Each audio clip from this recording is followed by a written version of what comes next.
Good evening. It is 5:30 on Tuesday, March 15th, 2022.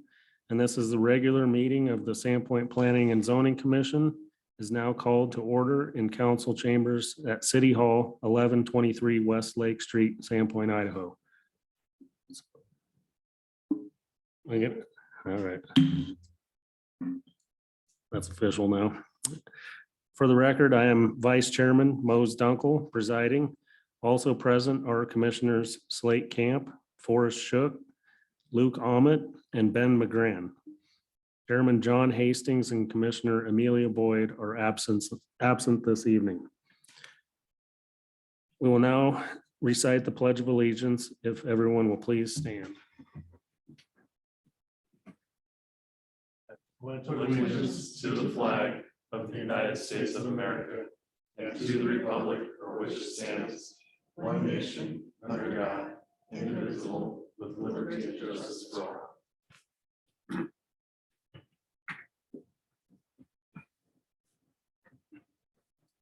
Are there any announcements from the commissioners or city staff? Mr. Chairman, just wanted to alert the commission. You may have seen that your next meeting, your April 5th meeting, you will have a public hearing on the Culver's Crossing preliminary development plan. That is for sure on your agenda. All right, thank you. Anything else? Okay, moving on. Next on the agenda is approval of meeting minutes.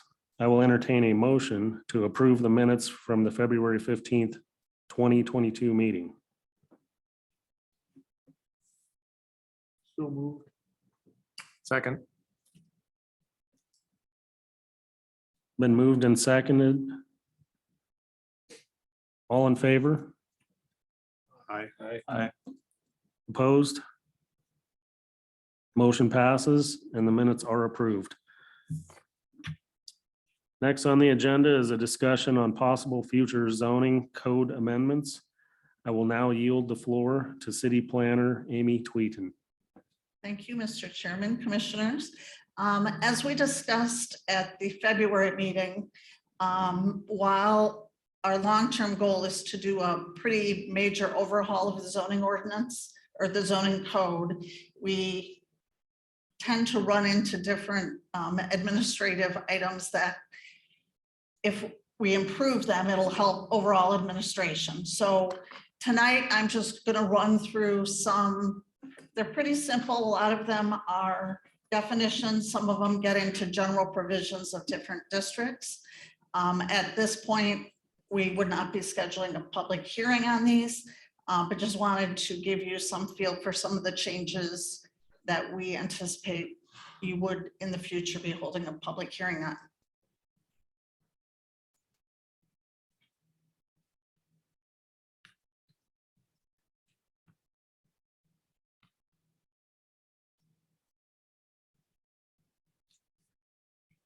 This, again, is just kind of a summary. Most of the changes that I'm discussing are general provisions, specifically definitions, and they're pretty minor changes. They're not major district changes, but things that will help as we are processing applications. The first category are new definitions. The first of those is the definition of impervious surface. The definition would be any material that prevents the absorption of stormwater into the ground. The reason we would add this is in the different zoning districts, there's a calculation of lot coverage, and there's a maximum lot coverage for structures as well as impervious area. This would just be clarifying what do we mean by impervious surface when we're doing those calculations. The second new definition would be multiple family development. And that definition would be the development of a single parcel with the majority of units in buildings of no fewer than 3 attached dwellings and without single family detached dwelling units. The reason to add this is just to clarify that a multiple family development may have more than one structure on the lot. Whereas in a single family district, you can only have one principal building. In a multiple family development, you could have multiple structures on a single parcel. Again, if it's the definition of multiple family is 3 or more units. So this is just clarifying that multiple structures of 3 or more units would be allowed under a multiple family development definition. And then we would add this definition as a use in section 9422 use regulations in the R multiple family district, as well as in the use limitations in the C commercial districts. The third new definition is a definition of what is a storefront, and that is a street level facade that has at least one street level entrance on the primary front of the building. This is a term that comes up in review of the design. When we get in a commercial building review and we're reviewing it for storefront, they have design standards. And there's certain design standards tied to a storefront, but we don't have a definition of what that is. So that's just adding this for clarity when we're reviewing an application for a commercial building. So those are 3 new definitions. Does anyone have any questions or need clarification on any of those? On impervious surface, can you give an example? Like, so if somebody were to do a driveway out of pavers, right, that has some sort of filtration around it, are you calculating the paver as being an impervious surface, or would that, how are you looking at different material types to say it's impervious? That would have an impervious component to, or a pervious component to it, because Right. it would have the ability to absorb. But they would have to prove to us that that did allow for some filtration versus all of it running off site. Okay. So the definition of any material that prevents the absorption, like any is a broad category, right? It is broad.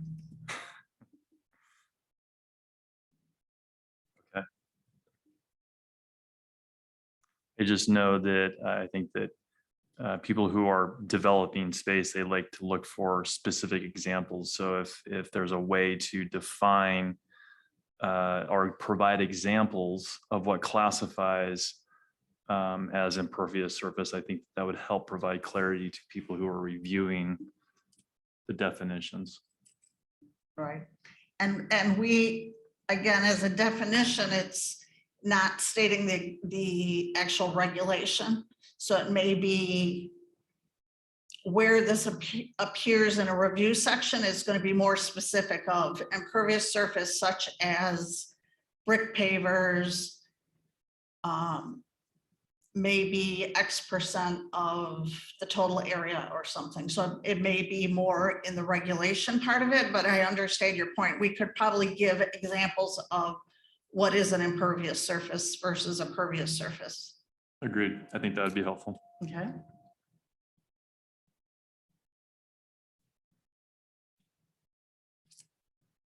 I have one question. Can you give an example on the multiple family development where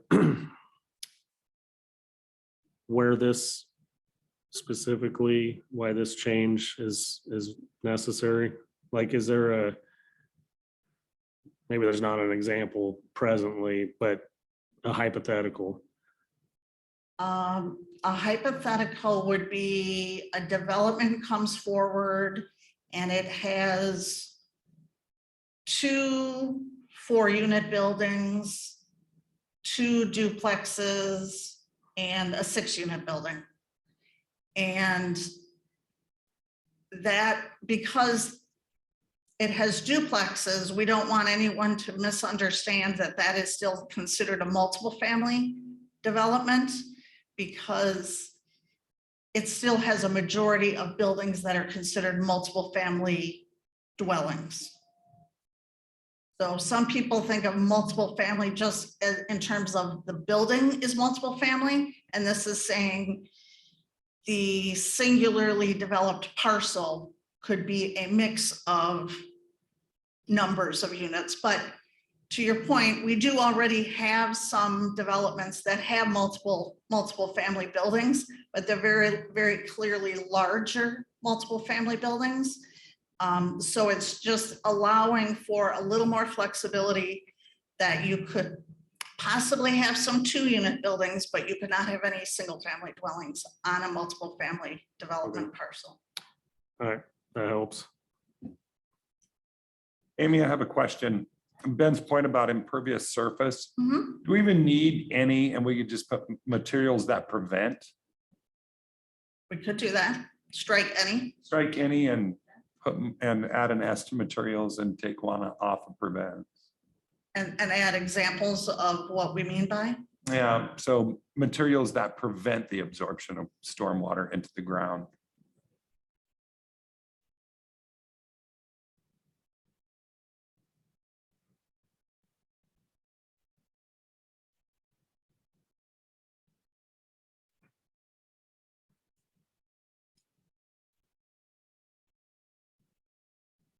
Okay.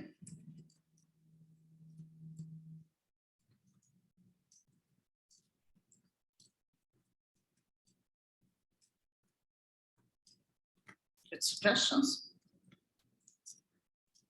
Okay. The next grouping of definition changes is making changes to our definitions for dwelling categories. The current dwelling category, the definitions, not all of them, but some of them include regulations inside of the definition. Instead of just defining the term, it's bringing up a regulation. So currently duplex, a 2-family dwelling where neither unit contains less than 25% of the total habitable floor area of the structure, or currently dwelling single family or 1-family, a detached building other than a mobile home or modular home containing 1 dwelling unit and not including timeshare ownership of that dwelling unit. So it's not that we're trying to get rid of those regulations necessarily, they just don't belong in the defining of the term per se.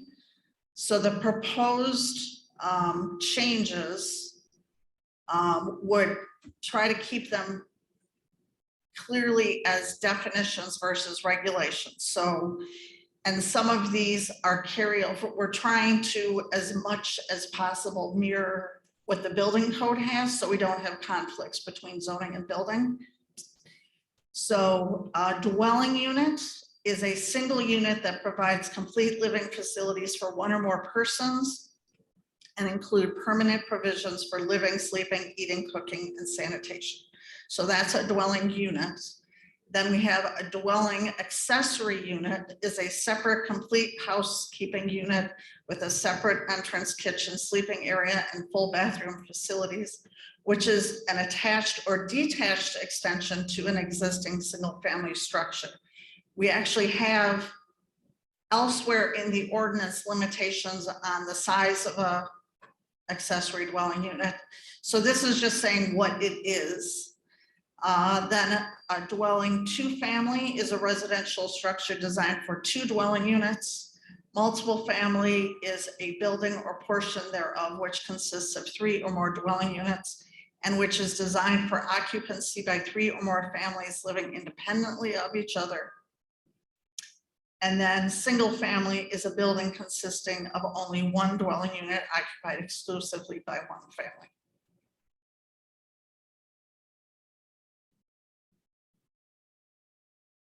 Makes sense. Can you go back 1 slide real quick, Mhm. please?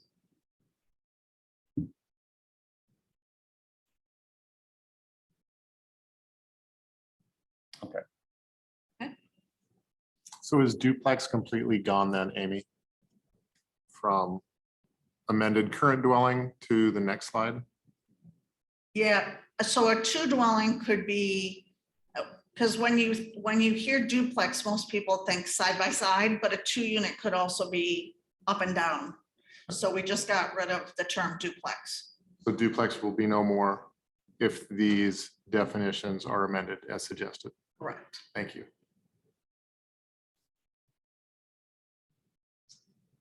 And then modular and manufacturing housing.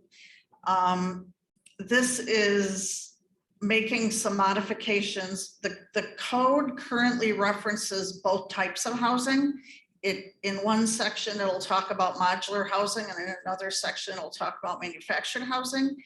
But in the definition section, it only defines modular. So what we're trying to do here is combine the two. So we're adding modular / manufacturing housing. So then modular manufacturing housing is a dwelling unit manufactured off-site, built to be used for permanent residential occupancy. And then I'll explain why I struck out the next section. And conforming to applicable state regulations and standards of section 9412 and 9422. Those two sections are in the multiple family zoning districts, and it's where it gives the regulations for manufactured housing. So that's where it says must be on a foundation, must be backfilled. So it's only defining the term and then pointing to the place in the code where you find the regulations for those types of housing. So this is to reduce the redundancy of them. Right, and just to get the regulation out of the definition. But you're right, there is redundancy, and we're also letting people know that manufactured housing, as long as it meets the requirements, is permitted, as is modular housing, but it have to meet the requirements of those sections. So why in this one, from a definition standpoint, do you have to add in the applicable state regulations and standards of the sections? So that people know that there are applicable regulations, that they need to look elsewhere in the code for those regulations. Idaho code provides very specific definitions and requirements for manufactured and modular housing, In order for them to become real property. in addition to defining just exactly what they are. So this is just putting the public on notice that this is our code, but there are also other state regulations out there that they need to. Okay, but I thought we're removing references to code within the other changes in the definitions, but we're adding it into this one. Adding Idaho code. I know, but it seems counter to what we're trying to accomplish with the amended definitions. Previously, on the other definitions, you're removing things that reference to specific codes and you're defining it. Now you're changing the definition, but you're adding in a reference to the code. What I'm removing is actual wording of regulations. So like if it says must be X% of lot area, that's a regulation that is found elsewhere in the code. In the city code. In the city code, correct. And this one is as well, but we just added it because we get a lot of questions about, can I put a modular house on this lot? Okay. And so just when we're looking through both the regulation part of it, say what constitutes a manufactured house? Like if someone builds it off-site, unless it meets these state codes for, there's a certification that it has to have. it doesn't qualify under our code to be manufactured housing. Hmm. So you can't just go offsite, build something and then just move it into the city. It has to go, it has to have the state approval. Oh. So I understand your confusion because what I'm trying to do is get rid of specific regulations, but this is more a reference to another part of the code.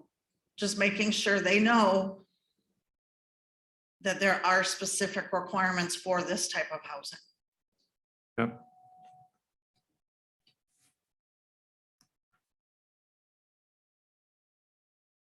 The next change is to general provisions. General provisions are regulations that apply to all zoning districts. And so the proposed change, currently it's called 41B permitted uses. And the first paragraph talks about permitted uses and the second paragraph references conditional uses. So to try to clarify it, the proposed section says permitted and conditional uses. And then it states permitted and conditional uses, no building or structure shall be erected, converted, enlarged, reconstructed, or structurally altered, nor shall any building or land be used for any purpose other than is permitted in the district in which the building or land is located. And that's, so by combining them, it's trying to clarify that that people need to understand their specific zoning district regulations elsewhere in the code. And instead of having separate paragraphs, it's just combined into a single paragraph.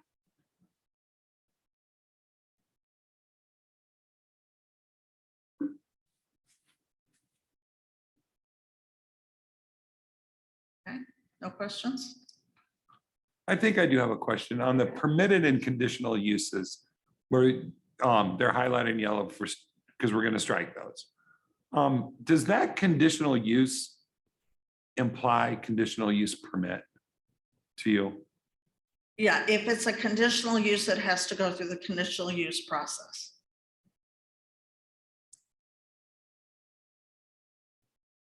So in a zoning district, there's a use table and some uses are permitted by right and some are conditional. So if it's a conditional use, that goes through that conditional use process. Thank you.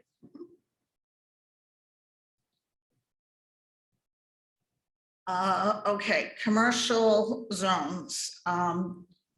What I brought up at the February 15th meeting is all of our commercial districts have a 0 setback minimum and maximum, which means not only are you allowed to build to the lot line at the front, you are required to build to the front lot line. And so if you think of in the downtown, that makes sense because the historic pattern is the buildings are right up against the sidewalk. And that creates a pedestrian oriented type of development. In the highway district, which is the C, and let's see, I will show you. So here's the zoning map. The purple is the CA, which is the traditional downtown core, the historic downtown. And then the CB is that orange area to the north. And then the green area is what kind of parallels to. So in all three of these districts, the buildings have that requirement that they be built up to that front property line. And in the highway corridor, it may not make as much sense because it's not as much of a pedestrian and you have faster traffic going by that it may make more sense to give a little bit of relief for the buildings and not make them, maybe allow them to be built up if they so choose, but give them the option of the number that I picked, and it's not really a magical number, but it was 15 feet. So that they could, right now, they're required to build to the lot line. There's an allowance for 10 feet if they put a public space in front or a conditional use permit. They'd have to go through a conditional use permit to go back 15 feet.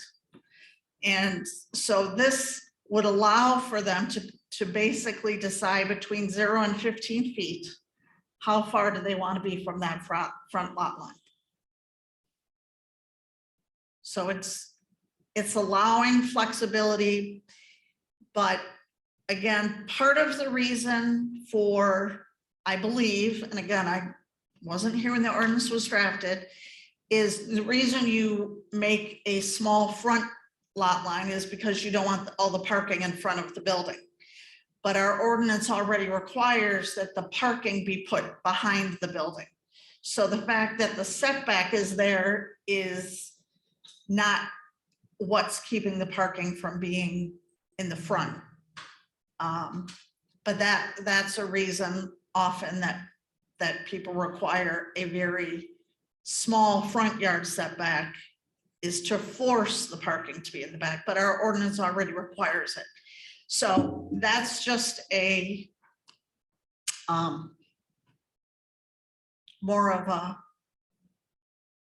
thought, and I don't know how the commission feels about that. I would only think that from a designer's perspective, or maybe a remodel, that you could open it up if you desired to, with the 15-foot setback. It's a possibility. I don't know.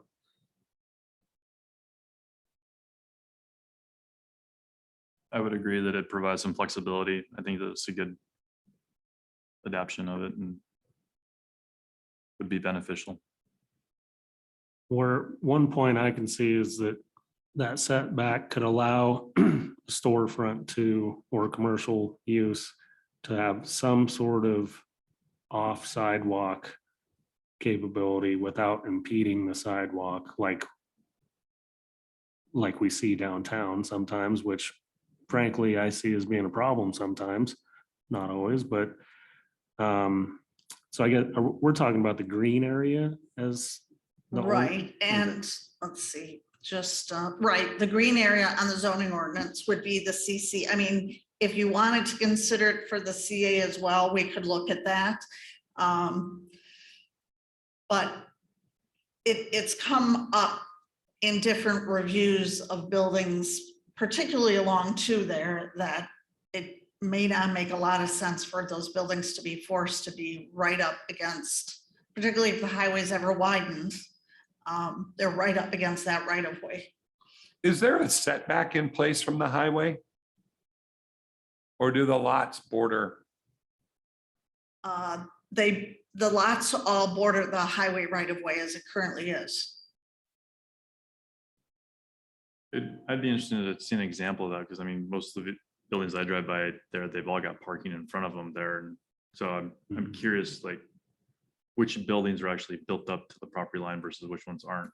Well, that's a good question of when were the buildings? The buildings may have been built before this regulation was in place, because if you think of the bank building at the corner of Division and 2, that is a bunch of parking in front. But my thought is that likely this provision was put in place to prevent that in the future.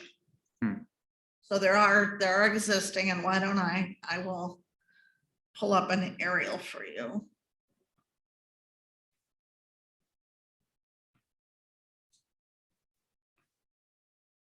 I have like the long shot building is pretty close to the sidewalk, although I don't think it has a 0 setback.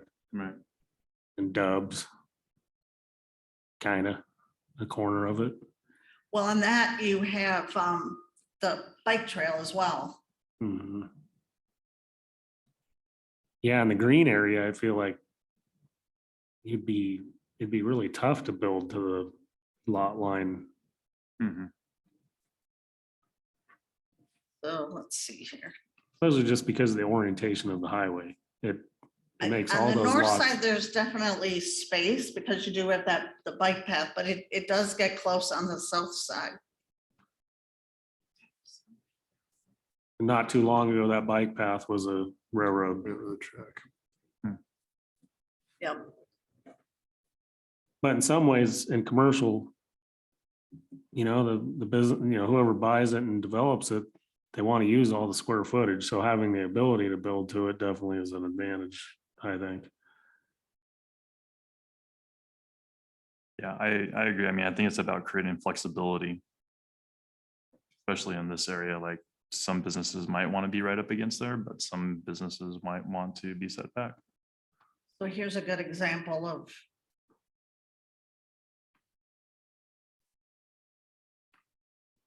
These are all, whether this is the front or the back, they're right up to the property lines. Uh-huh.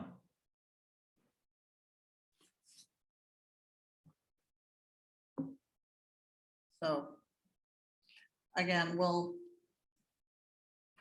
discuss it more, but just, I guess, as to think about it, if it's, In reference to that photo there, Amy, mhm.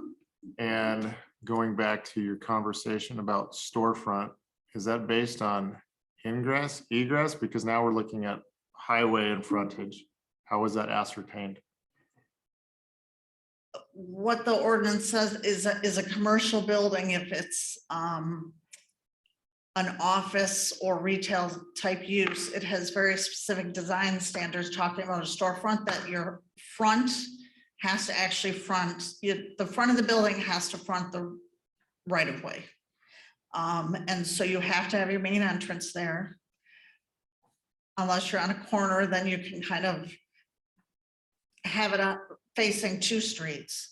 But it's trying to make it so that the building, really a storefront building, is trying to be welcoming to a pedestrian more than anything. Even though on this stretch, currently we don't have sidewalks on the south side. I don't know that we will anytime in the future.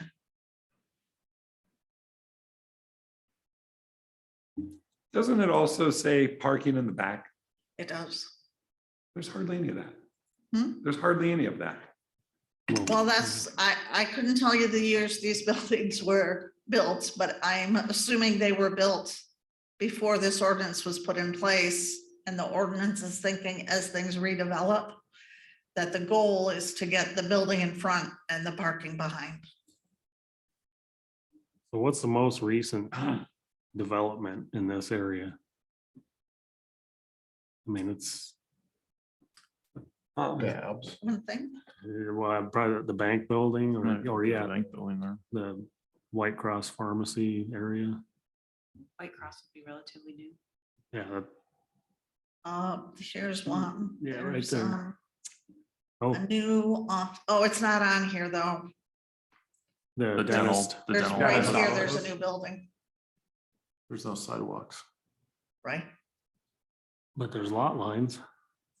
So what did they do? Oh, what- What did they do? This building built right up, so right here is it I'm gonna get it, right. It's either a dentist or, Yes, it's a Dentist. dentist. Yeah, It's a dentist. and I think their building is up to the lot line. They definitely have landscaping up in front there. yeah, or they have parking. They don't have parking in the front. I mean, the driveway aisle, drive by it every day. Yeah, the The driveway drive's over aisle is right here. there, but there's definitely, probably 15 feet of landscaping in front of it.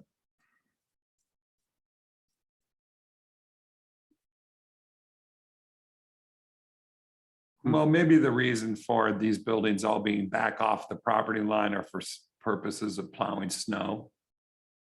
When those plows go through there and blast it into their area.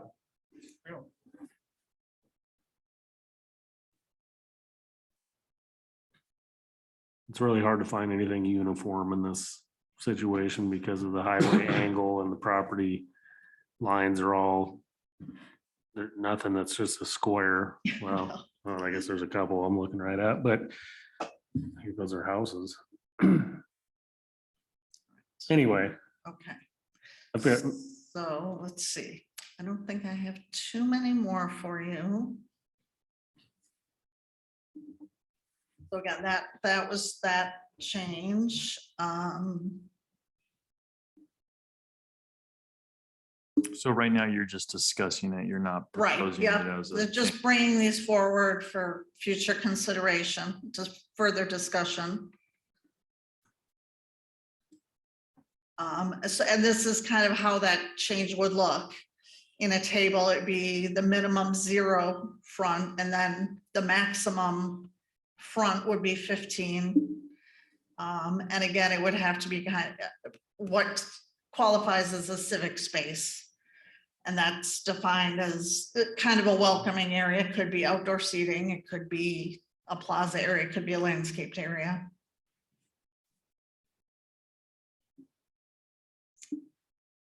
So that is the list that I have for tonight. It was pretty short and sweet. But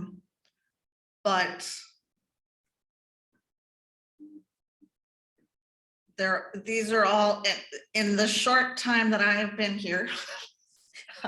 These are questions that come up when we are actually reviewing. It's like, okay, so it says this here, but says this here, and it's defined, and here it's not defined. So these are all simple changes that could be made to just kind of clarify as we are reviewing applications, how to apply the code.